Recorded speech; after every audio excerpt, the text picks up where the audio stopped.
Study Himachal की Himachal Pradesh state cooperative bank की special series में आपका स्वागत है। ये बैंकिंग अवेयरनेस से होगा। हम आज बात करेंगे टाइप ऑफ चेक की। ये इतनी महत्वपूर्ण है, 1 से 2 या 2 से 3 प्रश्न यहाँ से बन सकते हैं। दोस्तों आज चेक की बात करेंगे, बहुत महत्वपूर्ण क्लास होगी, आप पूरी देखना। आपको पसंद आए तो लाइक करें, शेयर करें और सब्सक्राइब चैनल को जरूर करें। दोस्तों टाइप ऑफ चेक की बात करने से पहले आपको चेक पता होने चाहिए क्या होते हैं। दोस्तों चेक की बात करूं तो चेक होते हैं, एक भुगतान पत्र होता है। आपने देखा होगा कागज होता है चेक, ठीक है, जिसमें एक कागज पे लिखकर भुगतान किया जाता है, जिसमें बैंक को सुनिश्चित किया जाता है कि जिस व्यक्ति को हमने पैसे देने हैं, ठीक है, जिस व्यक्ति के नाम का चेक काटा हुआ है उसको कितना भुगतान करना है, ये चेक सुनिश्चित करता है। अब किस तरह से का चेक होता है आपने देखा होगा। ये देखिए चेक किस तरह का होता है, इस तरह का कुछ चेक होता है, आपने देखा होगा। कई बार आपको बैंक में भी देखा होगा इस तरह से, या आपको भी कभी ये चेक मिला होगा किसी न किसी तरीके से। नहीं देखा है तो आप यहाँ पे देख सकते हैं, आपको वीडियो में मैं बता रहा हूँ। अब चेक इतना महत्वपूर्ण नहीं है क्या होता है, जो इसके टाइप ऑफ चेक्स हैं वो बहुत महत्वपूर्ण करते हैं आपके एग्ज़ाम क्लियर करने में। 2 से 3 प्रश्न तो जरूर चेक से बनते हैं। चलो शुरू करते हैं। दोस्तों मैं ऐसा नहीं बताऊंगा कि चेक कितने टाइप के होते हैं, क्योंकि चेक कई टाइप के हो सकते हैं, ठीक है। जो हम डिस्कस करेंगे वो है bearer cheque, order cheque, cross cheque, account pay cheque, antedated cheque, post dated cheque और स्टेल चेक के बारे में बात करेंगे। ये बहुत महत्वपूर्ण है। क्यों महत्वपूर्ण है? यही जो भी एग्ज़ाम होते हैं यही पूछे जाते हैं, वो बेशक हिमाचल प्रदेश के एग्ज़ाम हो, ये महत्वपूर्ण बनते हैं, ठीक है। हमने IBPS से लिए हुए हैं ये वाले चेक जो हैं, क्योंकि ये महत्वपूर्ण बनते हैं। उनके एग्ज़ाम में जो IBPS में आए हुए हैं वही चेक के बारे में डिस्कस किया गया, यही महत्वपूर्ण है और कोई महत्वपूर्ण नहीं। इसको आप ध्यान से देख लीजिए। पहला बात करेंगे बैरियर चेक। दोस्तों बैरियर चेक क्या होते हैं? बैरियर चेक एक ऐसे चेक होते हैं जिसमें आपका जो लेन देन होता है वो इन कैश होता है। मतलब कि बैरियर चेक एक तो रिस्की होते हैं, पहले तो ये समझ लीजिए, जो बैरियर चेक होते हैं वो रिस्की होते हैं। रिस्की क्यों होते हैं वो भी आपको बताऊंगा। और जो पेमेंट होती है ऑन कैश पेमेंट होती है बैरियर चेक में, लिखते रहना, उनके कैश पेमेंट होती है बैरियर चेक में। मतलब कि आपके अकाउंट में पैसे ट्रांसफ़र नहीं होते हैं बैरियर चेक में, आपको कैश में पेमेंट मिलती है, ठीक है। Note credit account, only cash में आपकी पेमेंट होती है, आपके बैंक अकाउंट में पैसे नहीं जाते, ओनली कैश में पेमेंट होती है।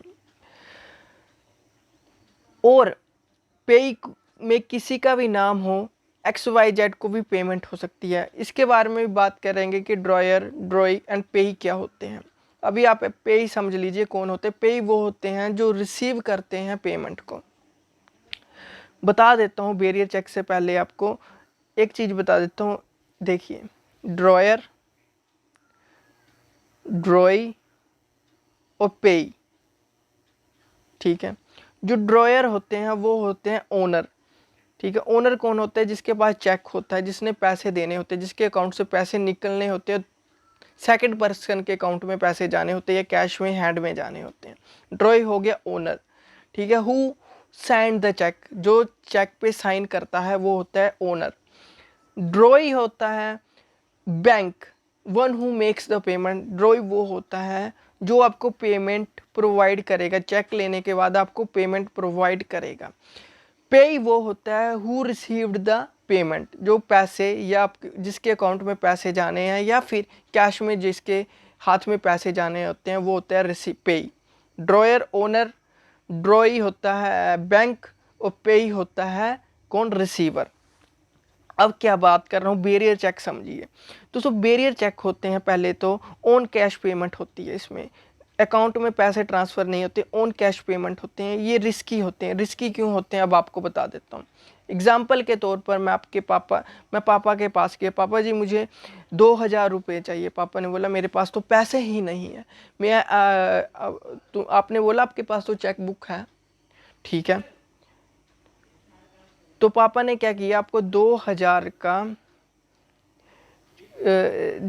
चेक बुक पे 2000 रुपये पेमेंट लिख दी और साइन कर दिया और आपके नाम से चेक काट दिया। मेरा नाम है समझ लो अंकुश, 2000 का चेक काट दिया अंकुश के नाम से। आप बैंक में गए, आपने पैसे लिए, ठीक है, बैंक आप जो देखिए, ठीक है, पेमेंट 2000 की कर दी, अंकुश बैंक में गए लेके इस चेक को, आपको पेमेंट होगी। बैंक ने ज़्यादा आपसे सवाल जवाब नहीं किए कि ये आप ही अंकुश हो, आपसे पूछा हाँ मैं ही अंकुश हूँ, कोई आपसे आधार कार्ड वगैरह नहीं लिए कि आप ही अंकुश हो। आपको आपने चेक दिया, बैंक वाले ने आपको 2000 दे दिए, बट आपके पापा ने चेक आपको दिया अंकुश के नाम से, गलती से आप बैंक जाते जाते आपसे ये चेक खो गया, किसी और को मिलता है XYZ को, वो भी इससे पेमेंट ले सकता है, इसलिए ये रिस्की होते हैं। मतलब कि बैरियर चेक क्या हो गया, ये रिस्की है। अंकुश का मन नहीं है पैसे लेके जाने का जिसके नाम से चेक कटा है, अंकुश किसी और को भी पकड़ाता है तो वो भी इस चेक से पैसे निकलवा सकता है और उसको कैश में ये पेमेंट हो जाएगी, क्योंकि कोई आधार कार्ड वगैरह नहीं लिया जाता है। ये होता है बैरियर चेक, इसलिए इसे रिस्की बोला जाता है। बैरियर चेक में क्या क्या होता है, बैरियर चेक में तो होता है ऑन कैश पेमेंट होती है, मतलब कि कैश आपको हाथ में ही मिलता है, रिस्की है। ओवर द काउंटर ही पैसे मिलते हैं, मतलब काउंटर पे ही जाके आपको पेमेंट का भुगतान हो जाता है। Note credit in your account, only cash payment होती है इसमें। पेई में किसी का भी नाम हो, पेई मतलब कि जो रिसीवर होता है उसमें किसी का भी नाम हो, बट XYZ पेमेंट ले सकता है, XYZ कोई भी इससे पेमेंट ले सकता है, ठीक है। अब बात करते हैं ये बैरियर चेक की डेफिनेशन। अब पढ़ना चाहते हैं, जरूरी नहीं है, जो आपको बताया वही important. Bearer cheque are the cheque which withdraw to the cheques owner, this type of cheque normally used for a cash transaction, cash transaction के लिए ही यूज होता है। This type of cheque is endorsable, ठीक है। ये क्या होता है, इसका मतलब होता है ट्रांसफ़र करना। मतलब कि मैंने क्या बताया था, बैरियर चेक में आपको बताया कि जैसे अंकुश के नाम का चेक काटा गया है, अंकुश का मन नहीं है पैसे लेके जाने का, तो वो किसी XYZ को बोल देगा कि तुम चले जाओ, ठीक है। ये रिस्की हो गया, बट अंकुश चाहता है कि मुझे पेमेंट की ज़रूरत नहीं है, ठीक है, मैंने क्या करनी है, मैं किसी और के अकाउंट में ट्रांसफ़र कर देता हूँ, ठीक है। तो अंकुश क्या करेगा, किसी और के नाम का ये चेक काट के उसके अकाउंट में ट्रांसफ़र कर देगा। मतलब ट्रांसफ़र करना होता है, एक पर्सन ने पैसे काटे हैं अंकुश के नाम के, अंकुश को नहीं पैसे की ज़रूरत है, वो किसी थर्ड पर्सन को पैसे काट के दे रहा है, उसे बोलते हैं ट्रांसफ़र एंडोर्सेबल, ठीक है। यही होता है बैरियर चेक का काम। बैरियर चेक में भी ये भी यूज़ होता है। और क्या ड्रॉयर कौन होता है, आपको बता दिया था। ड्रॉयर है जो बैंक होता है, और जो पेई होता है वो रिसीवर होता है, ठीक है। इसमें क्या बताया गया, इसमें एंडरोस का मतलब बताया गया, जो मैंने बताया ट्रांसफ़र करना होता है। मतलब कि आपके पापा ने पवन के नाम का एक चेक काटा, सॉरी राहुल के नाम का चेक काटा, और ड्रॉयर कौन है, पवन जो बैंक में बैठा हुआ है, ठीक है। बट आपको पैसे की ज़रूरत नहीं है, ठीक है, तो आपने क्या किया, आपने सिमरन के नाम का चेक काट दिया और सिमरन ही कलेक्ट पैसे करके लेके आ सकती है। इसे एंड्रोस करना होता है, मतलब कि जिसके नाम का चेक काटा हुआ है वो चेक किसी और को ट्रांसफ़र कर देना, इसे कहते हैं एंड्रोस करना, ठीक है, एंड्रोसेबल, ठीक है। 10 में समझ गए। नो आइडेंटिफिकेशन इज़ रिक्वायर्ड, मैंने बता दी कोई आइडेंटिफिकेशन की रिक्वायर्ड नहीं होती है बैरियर चेक में, कोई भी अदर पर्सन जाके पैसे निकलवा सकता है। ये इसमें रिस्की, इसी कारण से ये रिस्की होता है। अगला देखते हैं कौन सा चेक देखेंगे हम। अगला है ऑर्डर चेक। ऑर्डर चेक क्या होता है, in this type of cheque only that person whose name is written by the issuer on the check is authorized by collect the amount, identification is required। Order cheque क्या होता है, order check समझिए, ठीक है। जैसे आपके पापा ने कैश काट के चेक काट के दिया अंकुश के नाम का, ठीक है। मैं फिर से बता रहा हूँ, आपके पास पैसे नहीं थे, कुछ सामान लेना है, पापा ने बोला पापा के पास आप गए, पापा मुझे 2000 चाहिए, पापा ने बोला मुझे पास कैश नहीं है, तो कैश की जगह चेक काट के दे दिया अंकुश के नाम का, अंकुश के नाम का चेक काट के दे दिया, ठीक है, सुनते रहना, अंकुश के नाम का चेक काट के दे दिया। फिर क्या हुआ, बैंक में आप गए, तो बैंक में आपसे पहले तो इस चेक को आप देंगे जब भी ड्रॉई को, कौन बैंक में जो भी होगा, इस देंगे तो वो सबसे पहले आपसे क्या मांगेगा, आपकी आइडेंटिफिकेशन मांगेगा, आधार कार्ड मांगेगा, या आपका अकाउंट नंबर मांगेगा जिसके नाम से कटा हुआ, अंकुश के नाम से कटा हुआ है तो अंकुश का अकाउंट नंबर मांगेगा। क्योंकि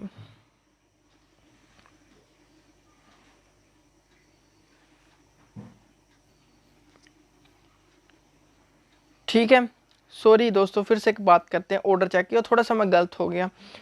ऑर्डर चेक क्या होते हैं, ऑर्डर चेक क्या होते हैं, ऑन कैश पेमेंट होती है, ठीक है, ऑन कैश पेमेंट होती है। इसमें भी आपके अकाउंट में पैसे ट्रांसफ़र नहीं होते, ऑर्डर चेक में भी ऑन कैश पेमेंट होती है, आपके हाथ में ही पेमेंट होती है।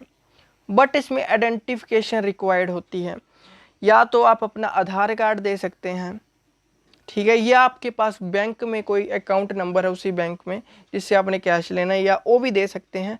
नहीं तो आधार कार्ड इज़ इम्पोर्टेंट है आइडेंटिफिकेशन के लिए, क्योंकि जिस नाम से, अंकुश के नाम से जैसे काटा गया होगा चेक, तो सिर्फ अंकुश को ही पेमेंट होगी, किसी अदर पर्सन को पेमेंट नहीं होगी, इसमें XYZ को पेमेंट नहीं होगी। और बट इसमें आपको कैश में ही पेमेंट मिलेगी, कैश में पेमेंट मिलेगी, जिसका नाम होगा उसी को पेमेंट मिलेगी। और ये कम रिस्की होते हैं as compare to bearer cheque, बहुत कम रिस्की होते हैं, ठीक है।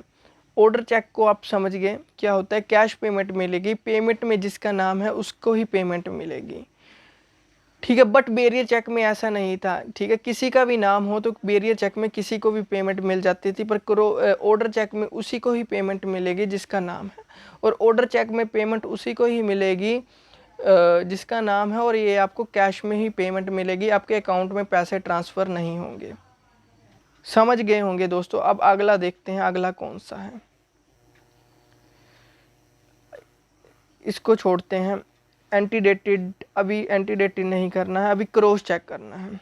अब क्रॉस चेक की बात करते हैं, क्रॉस चेक क्या होते हैं। तो जो चेक तो आपको मैंने बताया नीचे किस तरह से होता है। क्रॉस चेक में क्या होता है, इस तरह से चेक होता है एक, ठीक है, यहाँ पे एक दो क्रॉस लगे होते हैं, उसे हम क्रॉस चेक का नाम देते हैं। चेक तो वैसे ही होगा जैसे होता है, यहाँ पे बस दो लाइनें लगी होती हैं, उसे क्रॉस चेक बोलते हैं। क्या होता है क्रॉस चेक, सुनते हैं दोस्तों। क्रॉस चेक में क्या होता है सुनिए। क्रॉस चेक क्या होता है, क्रॉस चेक में सबसे पहले होता है, ये बहुत कम रिस्की है ही नहीं रिस्की, ठीक है, ये समझ के चलिए रिस्की नहीं है ये।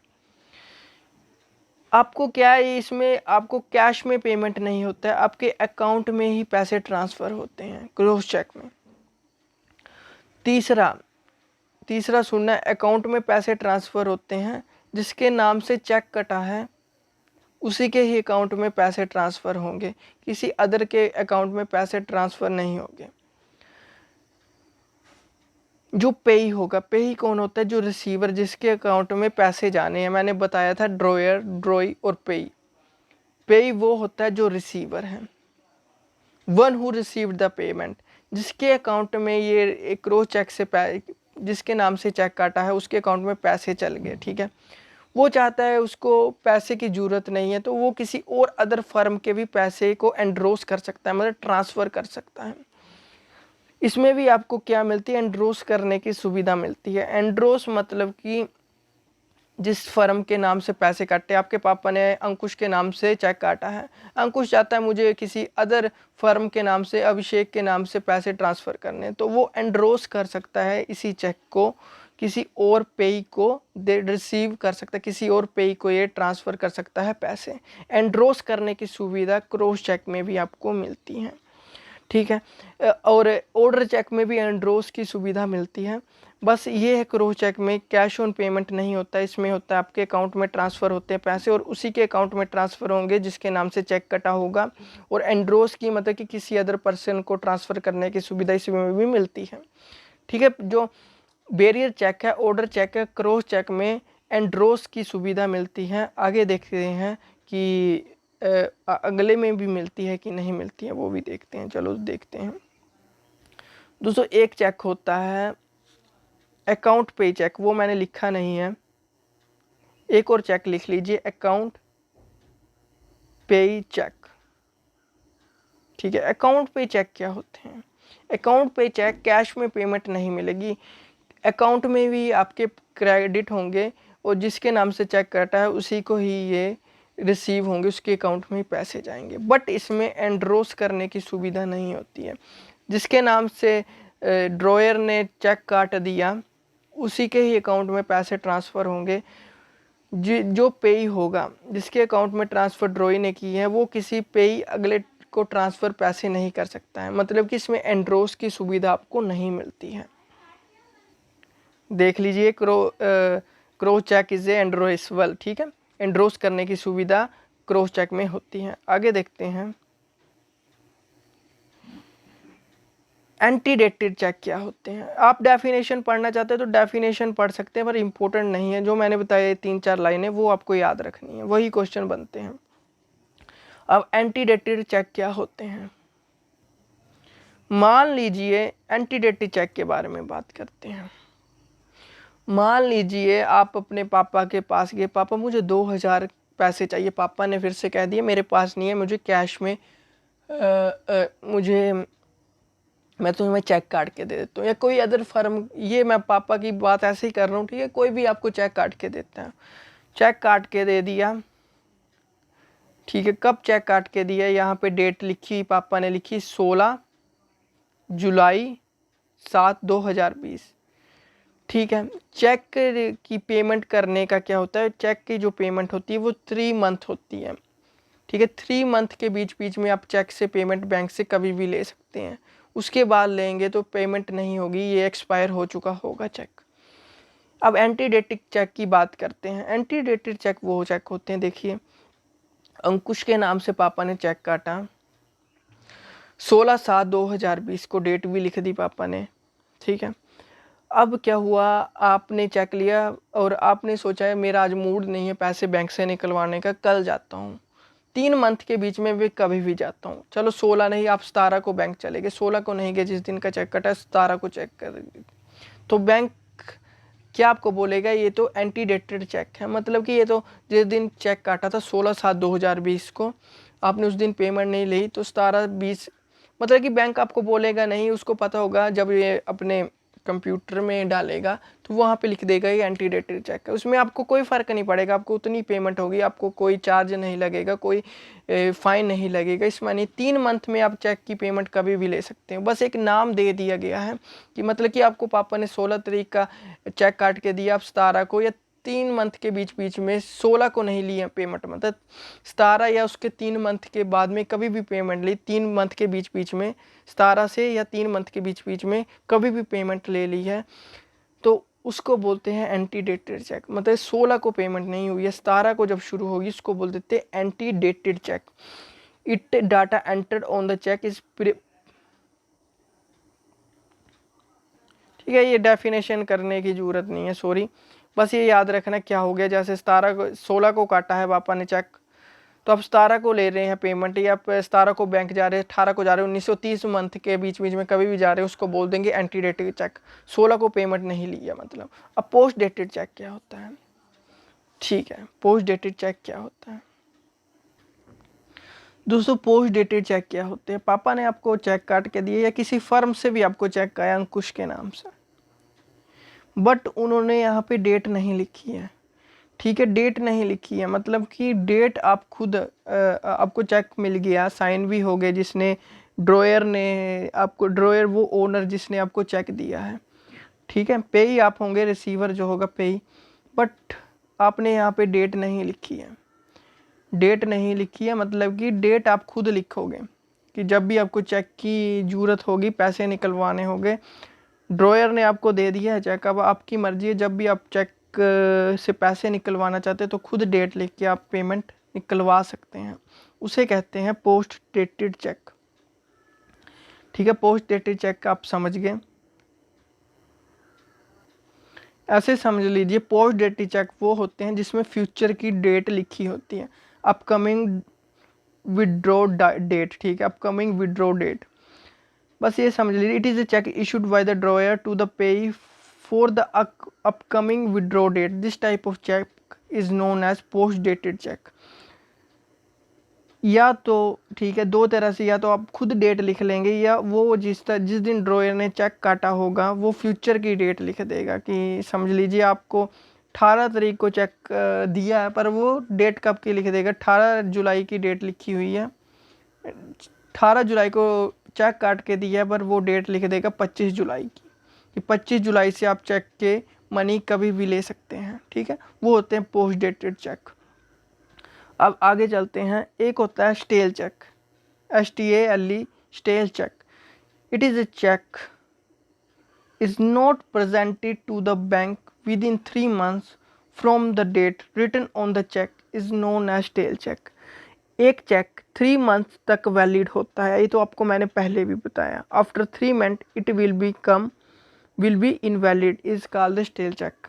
ठीक है, फिर से पापा ने अंकुश के नाम का चेक काट के दिया 18/7/2020, 18 जुलाई 2020 को। बढ़िया से बनाते हैं।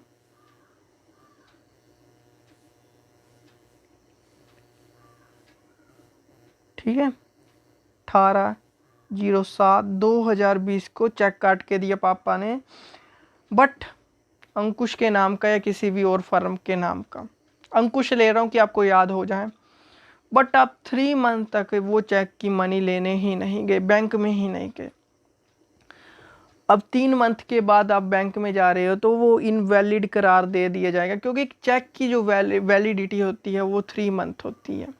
जब आपको चेक काट के दे दिए 18/3/2020, तो 3 मंथ तक, जब 18/7/2020 को काट के दे दिया तो इसकी वैलिडिटी सिर्फ 3 मंथ तक की रहेगी। 3 मंथ के बीच बीच में आप कभी भी मनी निकलवा सकते हैं। मतलब कि एक चेक 3 मंथ तक वैलिड होता है, after 3 month it will become invalid, इसे ही हम स्टेल चेक कहते हैं। 3 मंथ के बाद आप बैंक में जाएंगे तो ये इनवैलिड करार दे दिया जाएगा, उसे ही स्टेल चेक कहते हैं। ठीक है, महत्वपूर्ण थे ये सभी चेक जो आपके साथ किए, यही महत्वपूर्ण थे जो आपके साथ डिस्कस किए हैं, और कोई महत्वपूर्ण नहीं है। आई होप आपको बढ़िया लगे होंगे। Thank you and have a nice day. Bye bye. ठीक है, नोट्स के रिगार्डिंग भी व्हाट्सएप कर सकते हैं।